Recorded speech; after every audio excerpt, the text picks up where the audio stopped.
The wild can be unforgiving, and the creatures that live there sometimes show no mercy. Wild animals are unpredictable and can turn into killers in just seconds.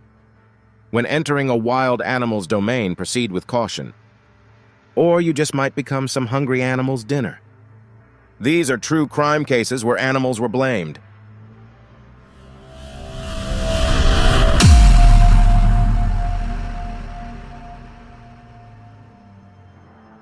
In an Australian outback campground in August 1980, a desperate Australian mother wailed, "A dingo's got my baby! A dingo's got my baby!"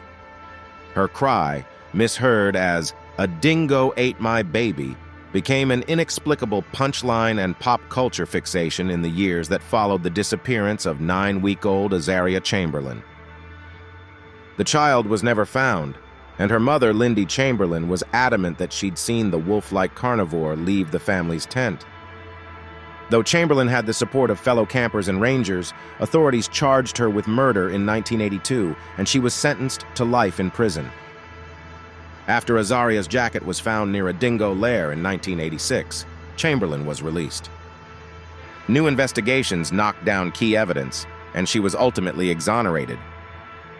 Azaria Chamberlain was just 2 months old when she disappeared from a tent during a family holiday to Uluru, also known as Ayers Rock. The girl's disappearance sparked one of the country's most sensational and enduring murder mysteries.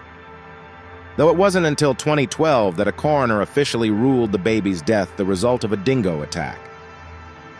The twists and turns of Chamberlain's ordeal have been adapted for movies, TV, and even an opera.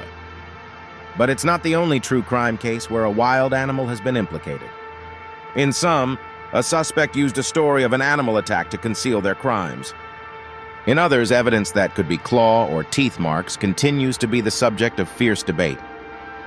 On December 9, 2001, Michael Peterson told police he found the body of his second wife, Kathleen, at the bottom of a staircase. She laid in a pool of blood that drenched the bottom steps and the walls of the narrow stairwell. Peterson claimed his wife must have fallen while he was by the pool where the couple had shared drinks. Authorities dismissed the idea that she could have fallen, determining she had been bludgeoned to death and suffered deep lacerations on her scalp. This led to Peterson being arrested and charged with her murder. Peterson was tried in 2003, convicted by a jury and sentenced to life in prison. A decade later, he was granted a new trial based on perjured testimony from a blood spatter expert. The second trial never happened. In 2017, he entered an Alford plea on a reduced manslaughter charge and was sentenced to time served. But the story that would be told by Peterson's neighbor would shock investigators. The neighbor claimed that the killer was an infamous owl, based on the fact 3 microscopic owl feathers were found in strands of Kathleen's hair. Investigators also found patterns of the lacerations on her scalp that Peterson's neighbor claimed matched an owl's claw marks. According to his theory, the bird had attacked her as she walked to the house. Injured and disoriented, the theory goes, Kathleen fell down the stairs, sustaining fatal injuries. This theory was later found to be false. Investigators found evidence that the lacerations on her scalp were caused by a fireplace tool. Why there were feathers found in Kathleen's hair is a mystery.